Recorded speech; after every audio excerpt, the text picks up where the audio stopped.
139వ కీర్తన 7వ వచనం చూద్దాము.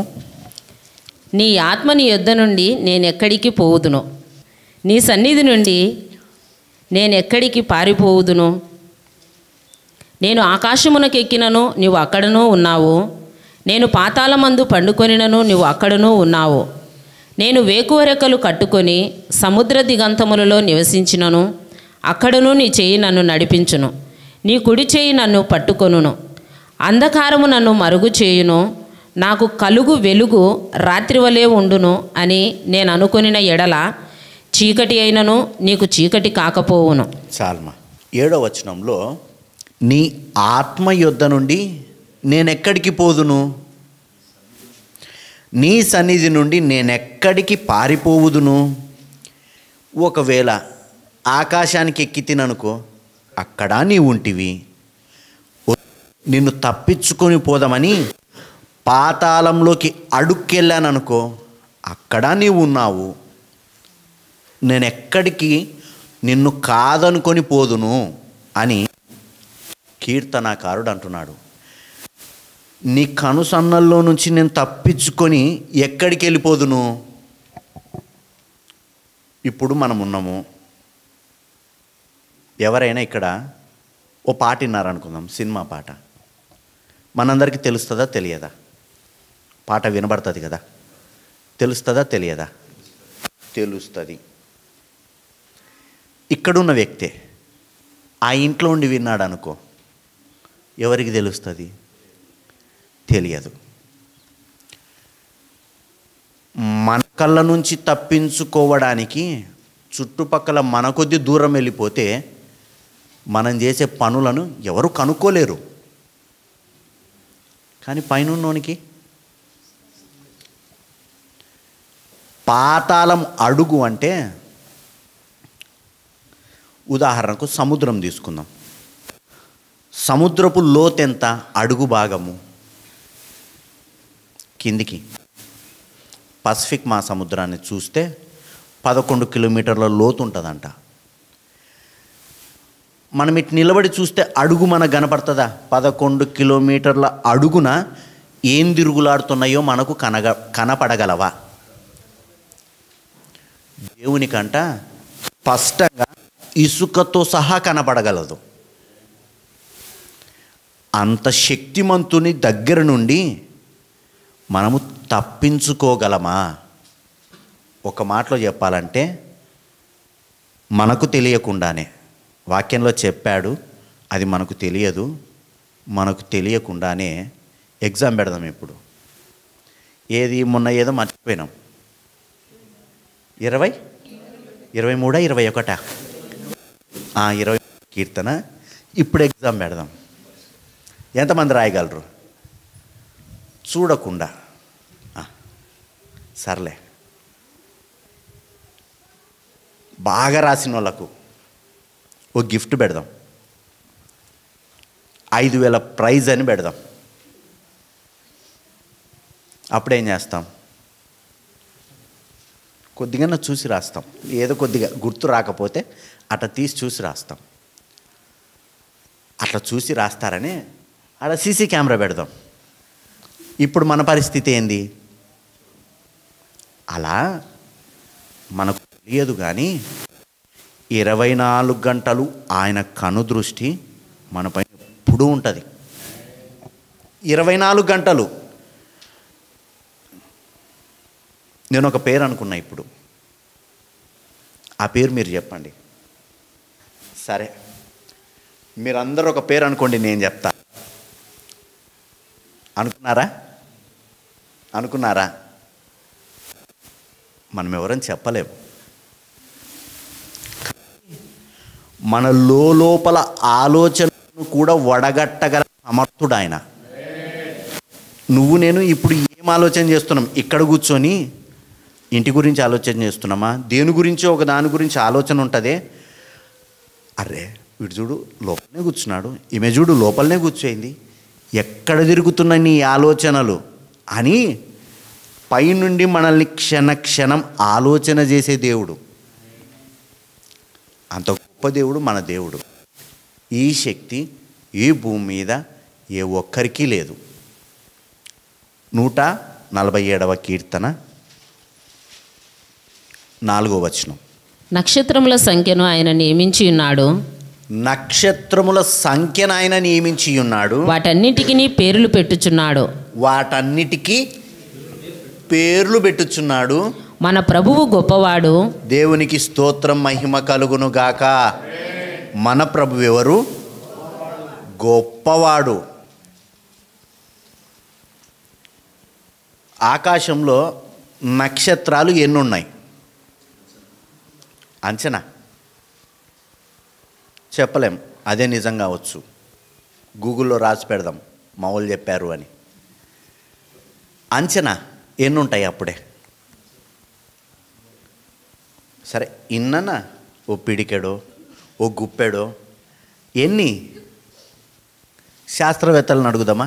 మీరంటే ఆకాశంలోకి అదేది బైనాక్యులర్ పెట్టి చూశారండి, మీకు కనపడతాయి కదా, ఎన్ని ఉన్నాయి అని అడిగితే మా చేత కాదన్నారు.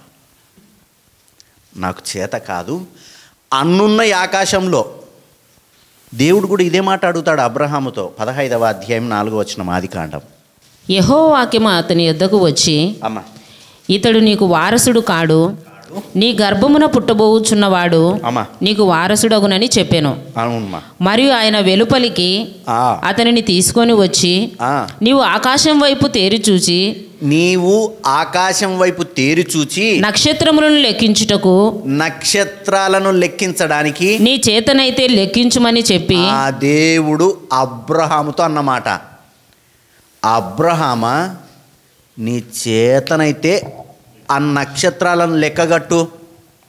ఈ సందర్భము వేరైనప్పటికీ అక్కడున్న వచనం ప్రకారం మాట్లాడుతున్నా. నీకు చేతనైతే బయటికి తీసుకొని వచ్చి ఆకాశంలో చూపెట్టి లెక్కగట్టు అన్నాడు దేవుడు.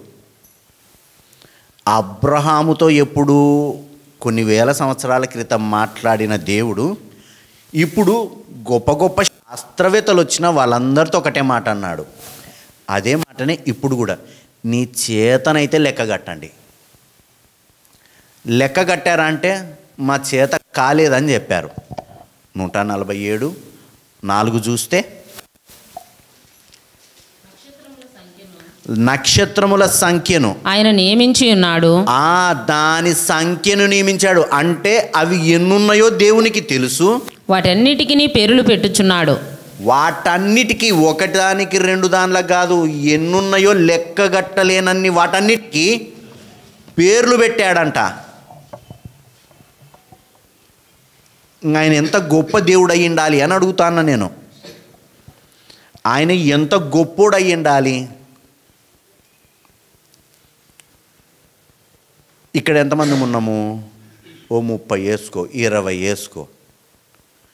మన దగ్గర ఒక 100 మంది ఉన్నారు. మీకే చెప్పారు పేర్లు పెట్టండి 100 మందికి అని. ఏం చేస్తాం? ఒకరో పుడతారు. పుట్టినోనికి పేర్లు పెట్టడానికే అవి చూసి ఇవి చూసి అవి వెతికి ఇవి వెతికి. అన్యజనులైతే వాడు పుట్టిన నక్షత్రాన్ని బట్టి పేరు పెడతారు. తిది చూస్తారు, అవి చూస్తారు, ఇవి చూస్తారు. అక్షరం కలవాలి, ముందక్షరము చివరి అక్షరము. కలవకపోతే పెన్లు ఎప్పుడైనా మారుస్తారు. మళ్ళా ఒక్కరికి పేరు పెట్టడానికి మనం ఇన్ని ఆలోచనలు చేస్తే లెక్కకు మించిన నక్షత్రాలకైనా పేర్లు పెట్టాడంట. యోబు గ్రంథం 38వ అధ్యాయం 31-32 వచనాలు. కృత్తిక నక్షత్రములను నీవు బంధింపగలవా? మృగశీర్షిక కట్లను నువ్వు విప్పగలవా? మృగశీర్షిక కట్లను నీవు విప్పగలవా? వాటి కాలములలో నక్షత్ర రాసులను వచ్చునట్లు చేయగలవా? చాల్మా, వాటి కాలములలో నక్షత్ర రాసులను వచ్చేటట్టు చేసే కెపాసిటీ నీకుందా అని దేవుడు అడుగుతున్నాడు. పేర్లు పెట్టడమే మనకు కష్టం, కానీ దేవుడంట ఆ నక్షత్రాలను చెప్పిన టయానికి తిప్పుతున్నాడంట. ఉదాహరణకు పెళ్ళిళ్ళ సీజన్ ఎప్పుడు?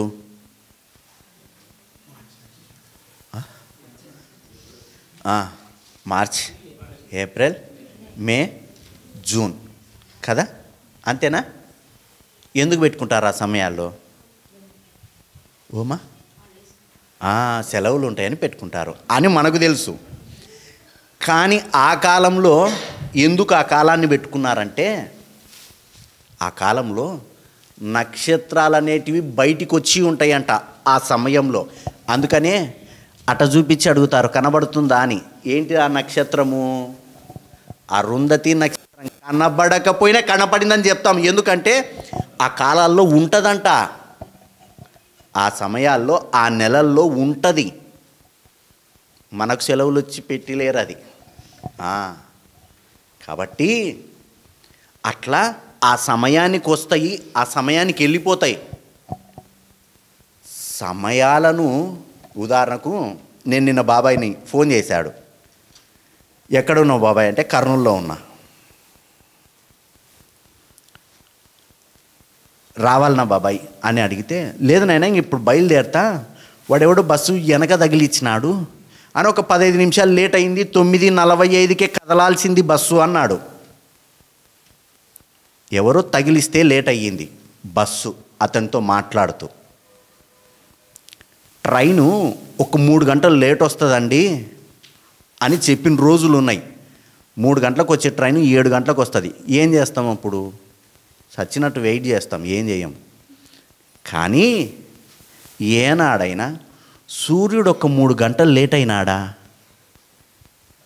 ఈరోజు రావాల్సిన ట్రైను రేపు వస్తుంది అన్నట్టు ఈరోజు రావాల్సిన సూర్యుడు రేపు వస్తాడని చరిత్రలో ఎప్పుడు నిన్నమా?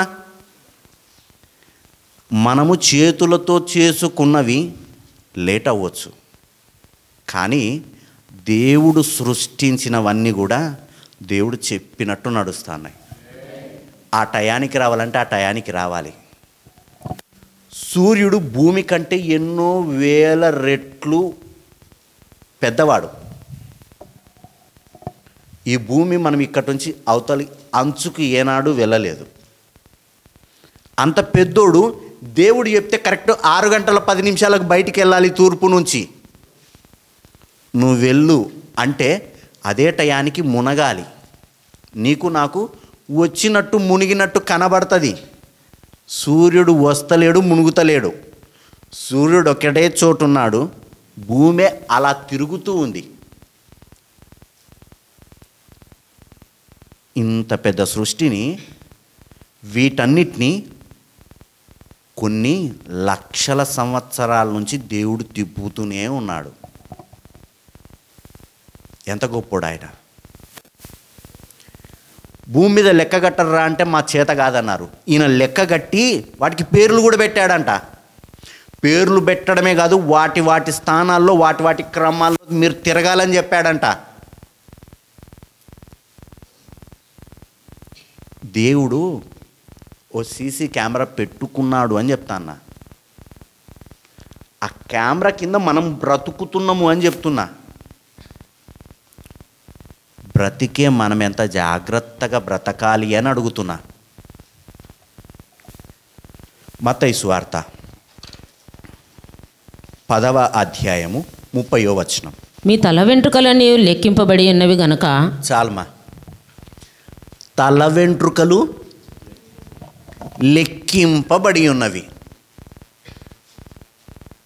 ఈ భూమి మీద ఎవరైనా లెక్క కట్టారా తల వెంట్రుకల్ని? పిల్లలు అడగండి, అమ్మ ఓ రోజు, నాన్న ఓ రోజు నా వెంట్రుకలన్నీ లెక్కించు అని. చేతనవుతుందా? పనికి మాలినోడా, అవసరమా ఈ లెక్క అని అంటాం. ఎందుకంటే అది చిన్న మాట కాదు. వెంట్రుకలు లెక్క కట్టడం అవసరమా? అవే వెంట్రుకలు కనుక ఊడిపోతే ఏం చేస్తాము? అవి ఇచ్చి 2 సామాన్లు తీసుకుంటాము, అంతకుమించి ఏం చెయ్యం. కానీ ప్రతి వెంట్రుకను దేవుడు లెక్క కట్టాడంట. మన వెంట్రుకలన్నీ లెక్కించిన దేవుడు. ఒక్కొక్క వెంట్రుక, నా తలలో ఎన్నున్నాయో మీ తలలో ఎన్నున్నాయో, కొన్ని నాకు తక్కువ ఉండొచ్చు, కొన్ని మీకు ఎక్కువ ఉండొచ్చు. సిస్టర్స్కి ఇంకెక్కువ ఉండొచ్చు, కానీ ప్రతి లెక్క దేవునికి తెలుసు అంట. నేను మీ తల వెంట్రుకలను లెక్కించి ఉన్నాను అంటున్నాడు. కీర్తనల గ్రంథం 139వ కీర్తన 16వ వచనం. నేను పిండమునయ్యుండగా నీ కన్నులు నన్ను చూచెను. మీ కన్నులు నన్ను చూచాయి ప్రభువా. నియమింపబడిన దినములలో ఒకటైనా కాకమునుపే, ఒక్కటి కూడా కాకమునుపే నా దినములన్నీయు నీ గ్రంథములో లిఖితములాయెను. చాల్మా, నా దినములన్నీ నీ గ్రంథములో లిఖితములాయెను. పుట్టాము, చస్తాము, చచ్చేలోపు 40 ఏండ్లు లెక్కేసుకుందాం, 20 ఏండ్లు లెక్కేసుకుందాం. ప్రతి దినము మనము పుట్టక మునుపే దేవునికి తెలుసు. ప్రతి దినము మనము ఏ విధంగా బ్రతుకుతామో కూడా గుర్తెరిగిన దేవుడు. నైట్కి ఏం చేసుకోవాలి ఈరోజు మనం? రాత్రి ఆదివారం కాబట్టి చికెను. రేపొద్దునకి టిఫిన్ ఏం చేసుకుంటాం? ఇడ్లీ. సర్లే, ఎల్లుండి పొద్దునకి టిఫిన్ ఏం చేస్తాం? ఇప్పుడు బాబాయ్ ఇడ్లీ దోశ అన్నాడు. పిండి సోమవారము మంగళవారం ఇడ్లీ దోశలు చేస్తారా? కన్ఫామా? రేపేం జరుగుతుందో మనకు తెలియదు అంటున్నా. కానీ జీవం కలిగిన దేవుడు కొన్ని వేల సంవత్సరాలకు ఏం జరుగుతుందో గుర్తింపగలిగిన వాడు. అంత శక్తివంతుడు. ఏదన్నా చేసుకుందాం అనుకుందాం, అది మురిగిపోయింది అనుకో, పనికి రాదనుకో, దాన్ని చేంజ్ చేసి ఇంకో వంట చేసుకుంటాం. అది మనకు తెలియదు, కానీ అది పాడవుతుందా కాదా అన్నది ఆయన గుర్తెరిగిన దేవుడు. ఇప్పుడు నేను అడిగే మాట ఏంటంటే, అన్ని లెక్కలు కట్టిన దేవుడు నిన్ను నన్ను లెక్కగట్టడా అని అడుగుతున్నా.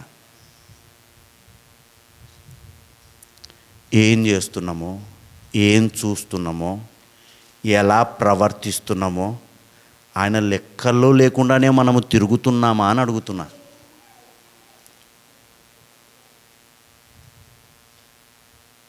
నూట 39వ కీర్తన 16వ వచనంలో చూస్తే దేవుడు అన్నమాట, నీ దినములను లెక్కించాను, నీ అవయవములు కూడా ఎలా ఎదుగుతాయో కూడా నాకు తెలుసు అంటున్నాడు దేవుడు.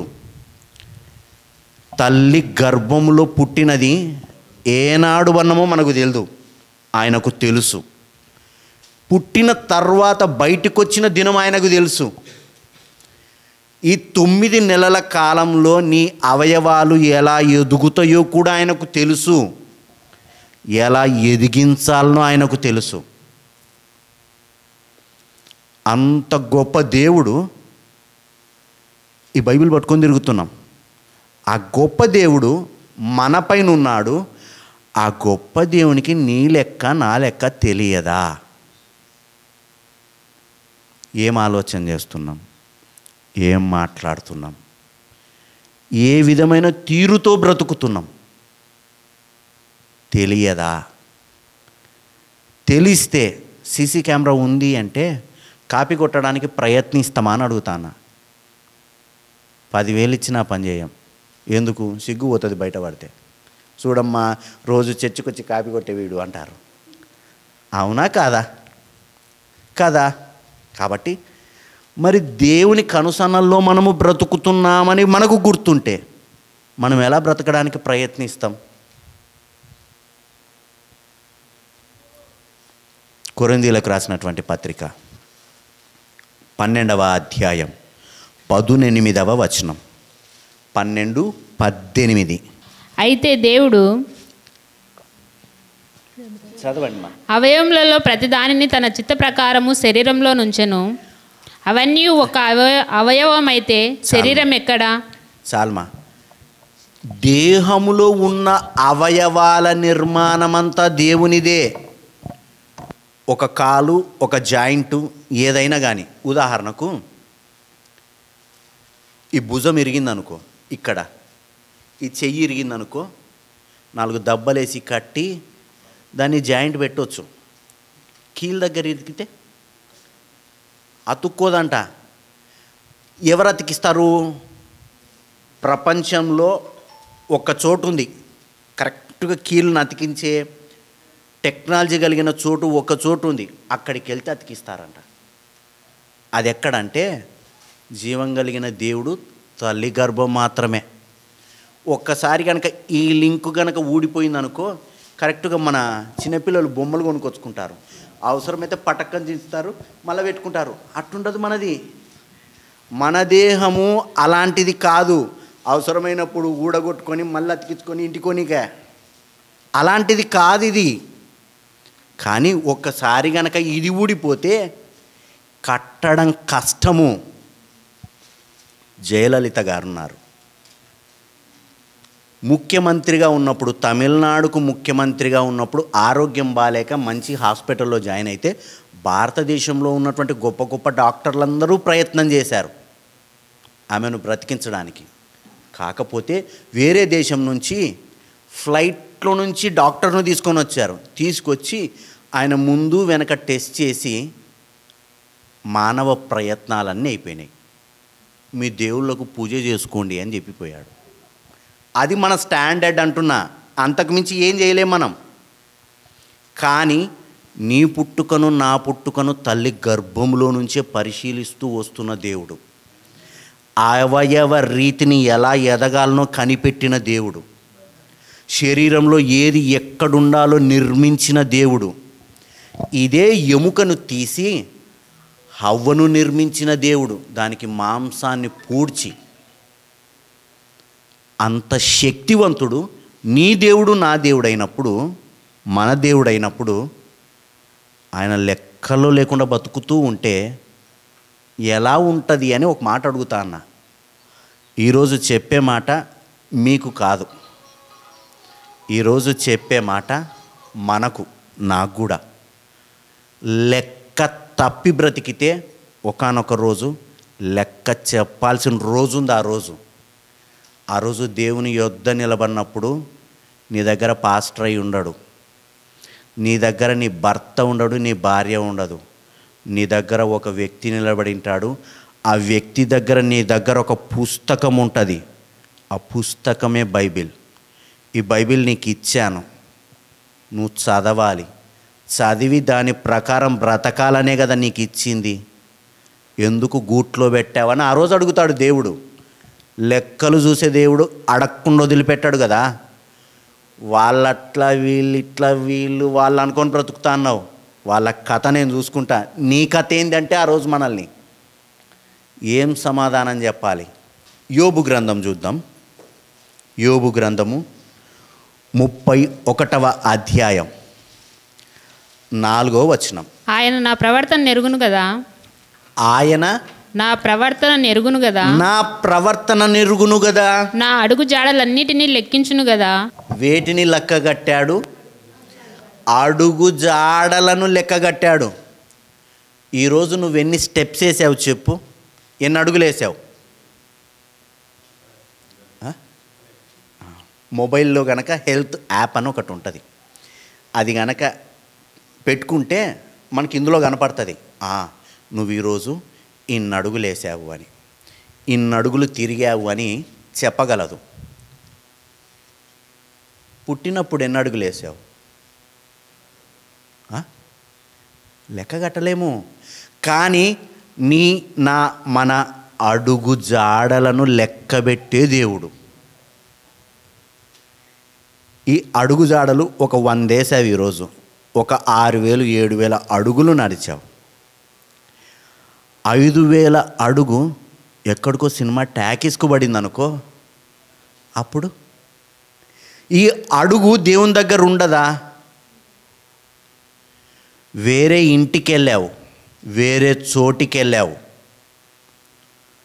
భర్తకు కళ్ళు కప్పి వెళ్ళావు, భార్యకు కళ్ళు కప్పి వెళ్ళావు, కట్టుకున్న వ్యక్తుల కళ్ళు కప్పి వెళ్ళిన ఈ అడుగు దేవుని దగ్గరుండదా? యోబు గ్రంథము 31వ అధ్యాయము 4లో చూస్తే నీ అడుగుజాలను లెక్కబెట్టిన వాడను నేను అంటున్నాడు దేవుడు. అడుగు జాడల్లో కొన్ని అడుగులు తప్పటడుగులు పడ్డాయని దేవుడు అడగడా మనల్ని?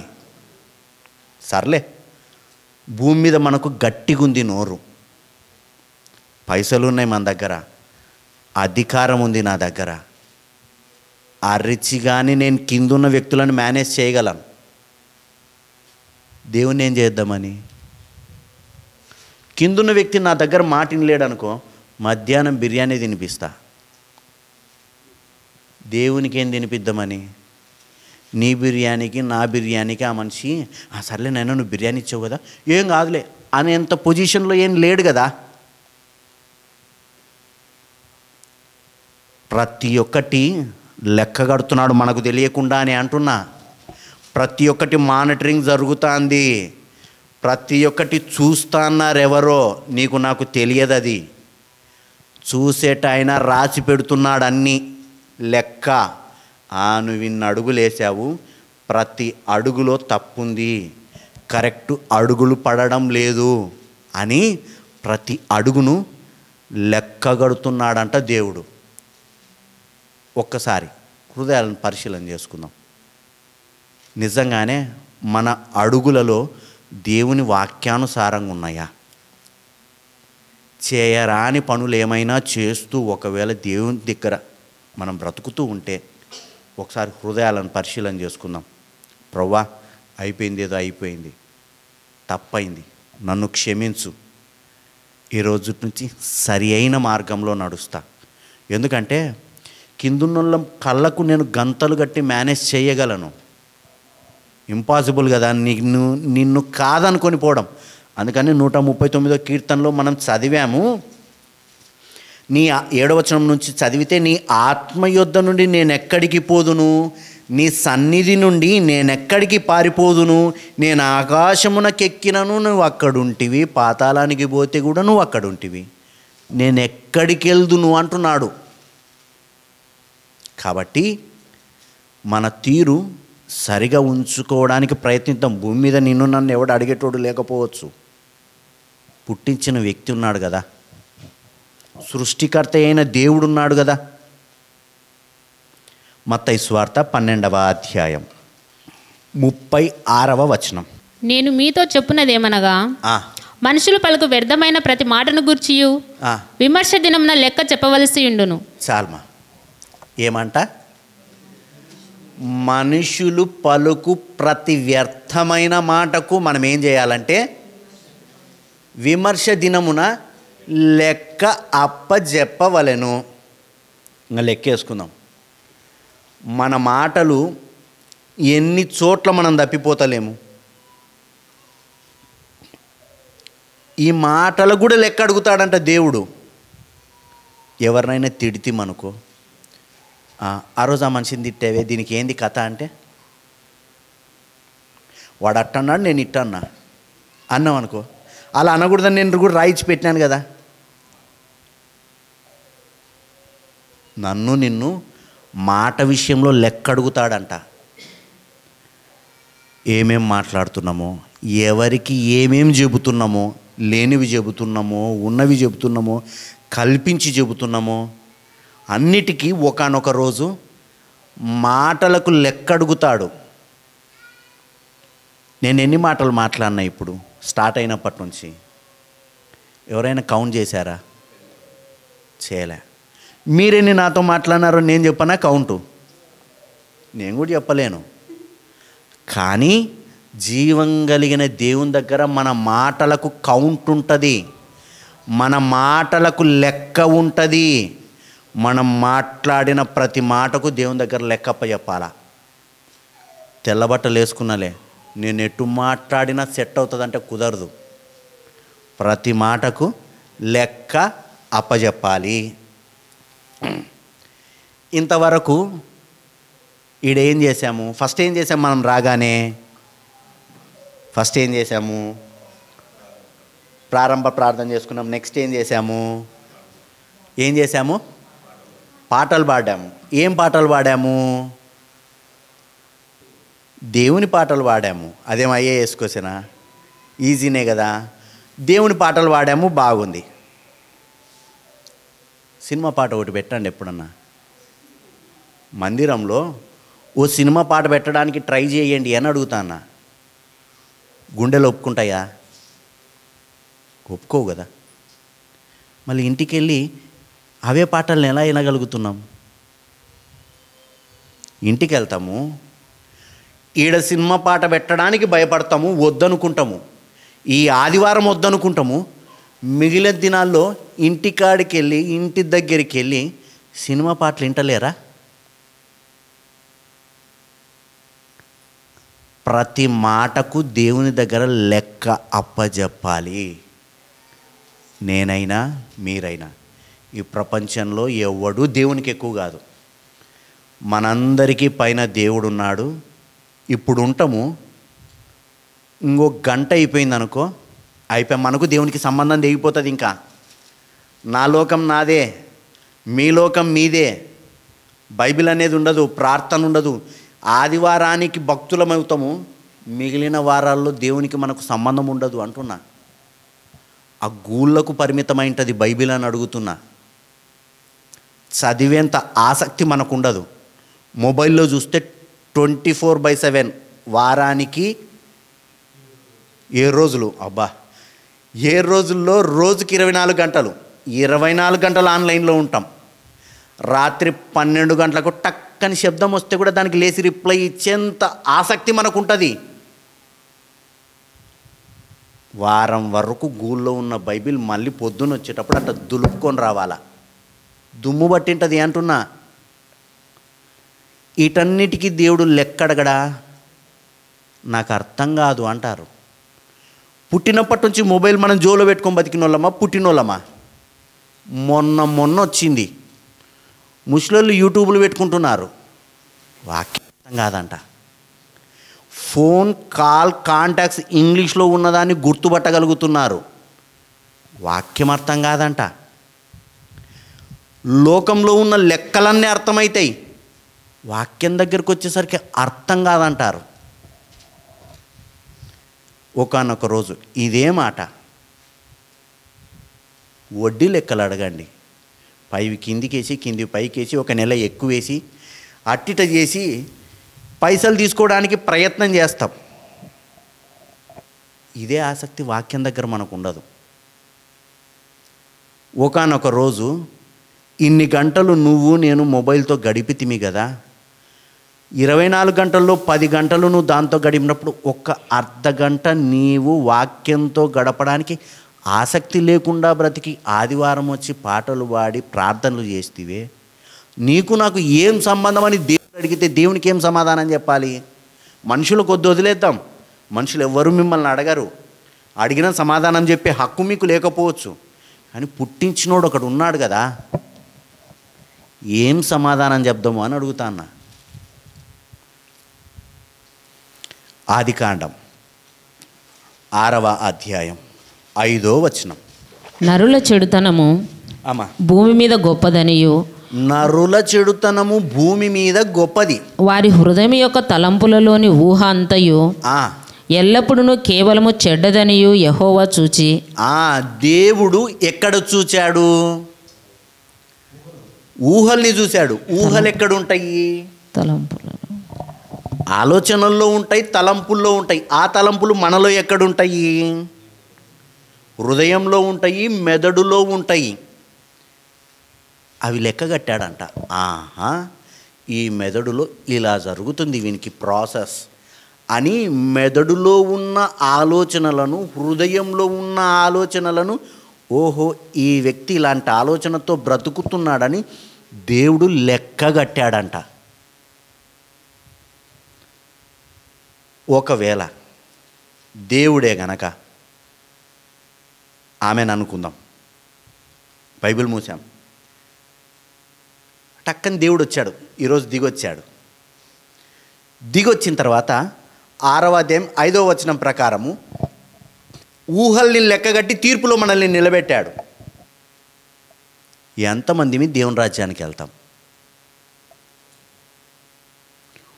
ఊహలను లెక్కగట్టి ఈరోజు నిన్ను తన ఎదుట నిలబెట్టుకున్నప్పుడు మనం ఎంతమందిమి ఆయన రాజ్యానికి అర్హులము అని అడుగుతాను.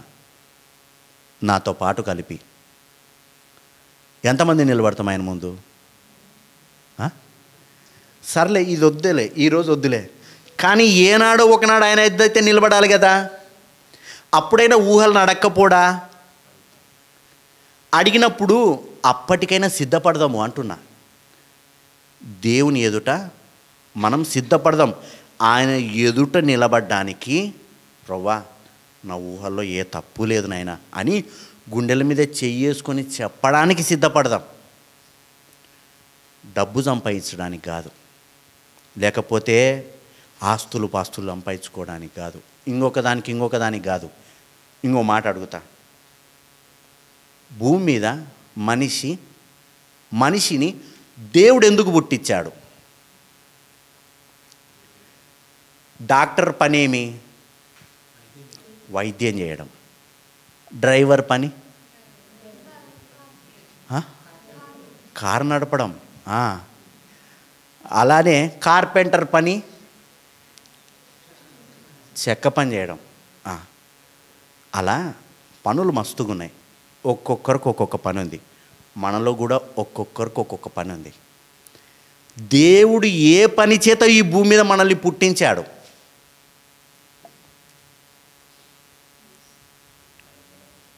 ఆయనను గణపరచాలి. దేవునికి స్తోత్రం. నెక్స్ట్ ఇంకెవరైనా?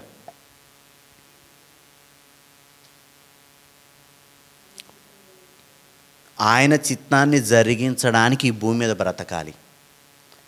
ప్రసంగి గ్రంథం 12వ అధ్యాయం చివరి వచనం. ఇదంతయు వినిన తరువాత తేలిన ఫలితార్థం ఇదే. మొత్తము ప్రసంగి గ్రంథం మొత్తం చదివిన తర్వాత తేలిన ఫలితార్థం ఏంటంటే, దేవుని యందు భయభక్తులు కలిగి ఉండి ఆయన కట్టడలను అనుసరించి నడుచుచుండవలెను. మానవ కోటికి ఇదియే విధి. మానవ కోటికి ఇదియే విధి అంటే ఇదే పని. ఏం పని? ఆయన ఆజ్ఞలను అనుసరించి బ్రతకడమే మనకున్న పని, అంతకుమించి ఏం లేదు. అదే మన పని. ఈ భూమి మీద మనకున్న పని ఏంటంటే ఆయన ఆజ్ఞలను అనుసరించి బ్రతకడం. అనుసరించి బ్రతకాలంటే ఫస్ట్ మనకు తెలియాలి కదా. తెలియాలంటే వాక్యాన్ని చదవాలి. చదివినప్పుడు ఆయన ఆజ్ఞలు మనకు అర్థమవుతాయి. అర్థమైనప్పుడు మనము బ్రతకగలము. దేవుడు ఈ భూమి మీద నన్ను సృష్టించుకోవడానికి గల కారణం ఏంటంటే, నువ్వు నేను కొత్త బట్టలు వేసుకొని బండి మీద తిరగాలని కాదు, లేకపోతే ఇంకోటి సంపాదించుకోవడానికి, ఇంకోటి ఈ భూమి మీద దేనికి కాదు. నన్ను దేవుడి భూమి మీద పుట్టించింది ఆ వాక్యాన్ని చదివి వాక్యానుసారంగా మీరు బ్రతకండి. మీకు అవసరమైనది నేను చూసుకుంటా. అన్నమా, బట్టలా, ఇల్లా, అదేదైనా సరే అది నా పని. మీరు చేయాల్సిన పని అంతా వాక్యాన్ని అనుసరించి బతకండి. అది దేవుడు మనకిచ్చిన పని. నాకొక పని ఉంది, మీకొక పని ఉంది, భూమి మీద ఎన్నో పనులు ఉన్నాయి. కానీ దేవుడిచ్చిన పని ఏంటంటే ఆయన వాక్యాన్ని అనుసరించి బ్రతకడం. రైట్. చివరి వచనం దానియేలు గ్రంథం 5వ అధ్యాయం 24వ వచనం. కావున అమ్మా ఆయన ఎదుట నుండి ఈ అరచేయి వచ్చి ఈ వ్రాతను రాసెను. వ్రాసిన శాసనమేదనగా మెనే మెనే టెకెల్ ఉఫార్సిన్ అంటే ఈ వాక్య భావం ఏమనగా ఏంటంటే, మెనే అనగా దేవుడు నీ పనుల విషయంలో ప్రభుత్వము పనుల విషయంలో లెక్క చూచి దాన్ని ముగించెను. టెకెల్ అనగా ఆయన నిన్ను త్రాసులో పెట్టి తూచగా నీవు తక్కువగా కనబడితివి. నీవు లెక్కకు తక్కువగా కనబడితివి. ఫెరెస్ అనగా పెరస్ అనగా నీ రాజ్యము నీ రాజ్యము నీ యొద్ద నుండి విభాగింపబడి నీ యొద్ద నుండి విభాగింపబడి. మాదీయులకును చాల్మా.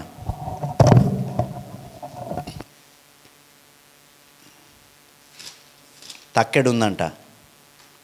ఎక్కడుంది తక్కెడ? దేవుని దగ్గర ఉంది తక్కెడ. మన దగ్గర కాదు, మన తక్కెడ కాదు అది. ఎందుకంటే మన తక్కెళ్ళు ఎట్లుంటాయంటే మోసంతో. అన్న చెప్పినాడు పౌలన్న, ఓసారి షాప్కి వెళ్తే కింద చింతపండు అతికిచ్చినాడంట బరువు దూగనీకే. చింతపండు అతికిచ్చినామనుకో, అది బరువు దూగిందనుకో, కొన్ని ఇతనికి లాభం ఉంటాయి. అట్లుంటాయి మన తక్కెళ్ళు. దేవుని న్యాయమైన తక్కెడలో నిన్ను నన్ను పెట్టి చూస్తాడు. చూసినప్పుడు నీ జీవితం నా జీవితం దేవునికి సరిగా కనపడిందా? సరి. లేదనుకో, ఆ తక్కెడలో నుంచి ఇంకో చోటేస్తాడు. ఎక్కడ? వేదనకరమైన స్థలములో. ఆ వేదనకరమైన స్థలములోకి మనం వెళ్ళకుండా ఉండాలంటే ఈరోజు మన క్రియలను, ఆ రోజు ఆయన ఎవరు? బెల్షస్సర్ అనే వ్యక్తి. ఎన్నో వచనం చదువుకున్నాం? 24వ వచనం. బెల్షస్సర్ అనే వ్యక్తి చక్రవర్తి. అప్పుడు ఎవరికి చక్రవర్తి? బబులోను దేశానికి చక్రవర్తి. నీకు నాకు రాజులు ఉండొచ్చు, చక్రవర్తులు ఉండొచ్చు, దేవునికి ఉంటారా? జీవం కలిగిన దేవుడు చక్రవర్తిని విడిచిపెట్టలే. నీ లెక్క తప్పింది అని అడిగినాడు. మనమెంత ఆఫ్టర్ ఆల్, అందరి లెక్కలను తేల్చడానికి ఆయన సిద్ధంగా ఉన్నాడు. ఆడు లెక్క తప్పారు, వీళ్ళు లెక్క తప్పారు, వీళ్ళు లెక్క తప్పారని మంది లెక్కలు చూసుకుంటూ బతుకుతున్నామేమో. మన లెక్క సరిగుందా లేదా అని అడుగుతాన్నా. మన లెక్కలను మనం చూసుకుందాం. 30వ వచనం చదువుదాం. 5:30 దానియేలు గ్రంథము. ఆ రాత్రి అందే కల్దీయుల రాజగు బెల్షస్సరు హతుడాయను. దేవుడు చెప్పాడు, రాత్రికి ప్రాణం పోయింది. ఆడు రాశాడు, టెకెల్ ఉఫార్సీన్, మెనే టెకెల్ ఉఫార్సీన్ అని రాశాడు. చదివాడు, రాత్రికి చచ్చాడు. ఆడ రాశాడు, మొబైల్లో నువ్వేం చేస్తా అన్నావు, ఎంతవరకు మొబైల్తో నువ్వు గడుపుతా అన్నావు, ఏమేం గేమ్స్ ఇన్స్టాల్ చేసుకొని బతుకుతా అన్నావు, ఇన్స్టాగ్రామా, ఫేస్బుక్కా, వాట్సాప్పా, దేంతో నీ బతుకని ఒకానొక రోజు దేవుడు నిన్ను నన్ను అడుగుతాడు అంటున్నా. అదే మొబైల్ ఆయన దగ్గర కనపడుతుంది. అప్పుడు పిక్చర్ వేసి చూపిస్తాడు మనం చేసే ప్రతి పనిని. మనుషులతో మనకేంటి, మన క్రియలు సరి చేసుకుందాం రండి అని పిలుస్తాను ఈరోజు. నాతో పాటు కలిసి మనమందరము దేవుని ఎదుట మన క్రియలను సరి చేసుకుందాం, ఆలోచనలను సరి చేసుకుందాం, మన పద్ధతులు మార్చుకుందాం. అప్పుడు ఈ భూమి మీద కష్టాలు రావచ్చు, ఇబ్బందులు రావచ్చు, శ్రమలు రావచ్చు. దేవుని రాజ్యంలో మాత్రం అడుగు పెట్టడం ఖాయం. ఆయనతో యుగ యుగాలు జీవించడం ఖాయం. భూమి మీద శత్రువులున్నా పర్లేదు, మనకు దేవునితో శత్రుత్వం లేకుండా చూసుకోవాలి. దేవుడు మనకు శత్రువు కాకుండా చూసుకోవాలి. వీటన్నిటికొకటే కారణం. చివరికి ఈ వాక్యాన్ని చదివితే అర్థమవుతుంది. అంతకుమించి ఎవరు చెప్పినా అర్థం కాదు. ఈ వాక్యాన్ని చదివినప్పుడు అర్థమవుతుంది. భర్తకు ఇష్టం లేని పప్పేదో తెలుసు భార్యకు. పచ్చిమిరపకాయల పప్పు తినడీన, ఒట్టికారం పప్పు తినడీన, బుడంకాయలతో చేస్తే పప్పు తినడీన. నీకెట్ట తెలుసమ్మా అంటే ఆమె అంటది, 10 ఏళ్ళు సంసారం చేసిన, నాకు తెలియకుండా నీకు తెలుస్తుందా అని అడుగుతుంది. అలానే దేవునితో సహవాసం చేస్తే, వాక్యంతో సహవాసం చేస్తే ఆయనకు నచ్చిందేదో నచ్చనిదేదో మనకు అర్థమవుతుంది అంటున్నా. వ్యక్తులతో సహవాసం, మాటలతో సహవాసం, మొబైల్తో సహవాసం. ఒక ఆయన వస్తాడు, చెబుతాడు, నిన్నప్పటికప్పుడు ఉబ్బిస్తాడు. నువ్వు అట్లా ఇట్లా అంటే అయిపోయా. ఏంటంటే ఆ లోకంలో బతికిపోతాం. ఇంకోడు వస్తాడు తిట్టిపోతాడు. ఏంటంటే తెల్లగుడ్డ వేసుకుంటాం నెత్తిన. ఏం ప్రభు ఇట్ట చేస్తేవి అట్ట చేస్తేవి. అట్లుండదు వాక్యం. అలాంటి వాళ్ళు వచ్చిన గుర్తు పట్టేలా చేయగలిగింది ఈ వాక్యం. మనమందరం ఏం చేద్దామంటే ఆయన మనసును గుర్తెరగడానికి వాక్యం యొద్దకొద్దాం. మందిరంలో పరిచర్య ఉంటుంది. అంట్లు కడగొచ్చు, బండలు దుడవచ్చు, కెమెరా తీయొచ్చు, పాటలు పాడవచ్చు, వాక్యం చెప్పవచ్చు. ఇవన్నీ దేవునితో సహవాసానికి మించినవి కావు. 100 గంటలు వాక్యం చదవడము 1 గంట ప్రార్థనకు సమానమైంది కాదు. 1 గంట ప్రార్థనకు 100 గంటల వాక్యం సమానమైంది కాదు. ప్రార్థనకు అంత శక్తి ఉంది. దాన్ని వదిలిపెట్టి మనం మనుషుల బలాన్ని తీసుకోవడానికి ప్రయత్నిస్తాం. ఒకసారి వైఎస్ రాజశేఖర్ రెడ్డి గారు, అయిపోయింది వాక్యం, వైఎస్ రాజశేఖర్ రెడ్డి గారు అడిగినారంట పైనున్నటువంటి కర్ణాటక ప్రభుత్వాన్ని, మాకు ఏమైందంటే కరువు వచ్చింది, మన కర్ణాటక ప్రభుత్వం అన్నది మన పైన ఉంటుంది, వాళ్ళకు ఒక డ్యామ్ ఉంది. ఏ డ్యాము? ఆల్మట్టి డ్యామ్. ఆ డ్యామ్ పేరు ఆల్మట్టి. ఆల్మట్టి డ్యామ్లోంచి మీరు కొన్ని నీళ్ళు కిందికి వదిలితే మాకు మంచిగా ఉంటుంది, సేద తీరుతుంది అంటే ఆ ఆల్మట్టి డ్యామ్ ఉన్నటువంటి ప్రభుత్వం అన్నది ఏమనింది? మేము నీళ్లు వదలము అనింది. కొన్ని రోజులకు మన డ్యామ్లే నిండిపోయినాయి. వాళ్ళన్న ఇవ్వమన్న 1 వారానికి బీభత్సమైన వర్షం పడింది. పూర్తిగా నిండిపోతే వాళ్ళు వచ్చి, రిపోర్టర్లు వచ్చి మైక్ పెట్టి అడిగారంట, అయ్యా ఆల్మట్టి ఇవ్వకపోతే మీకెట్ట నిండింది ఇక్కడ అంటే, మాకు ఆల్మట్టి ఇవ్వకపోవచ్చు, మాకు ఆల్ మైటీ తోడున్నాడు అన్నాడంట ఆయన. ఆల్ మైటీ అంటే గొప్ప దేవుడు. ఆల్మట్టి ఇవ్వకపోవచ్చు, ఆల్మైటీ దేవుడు లేడా మాతో? అట్లా దేవుని సహాయం మనకుందనుకో, అది ఆల్మైటీ సహాయం, గొప్ప దేవుని సహాయం.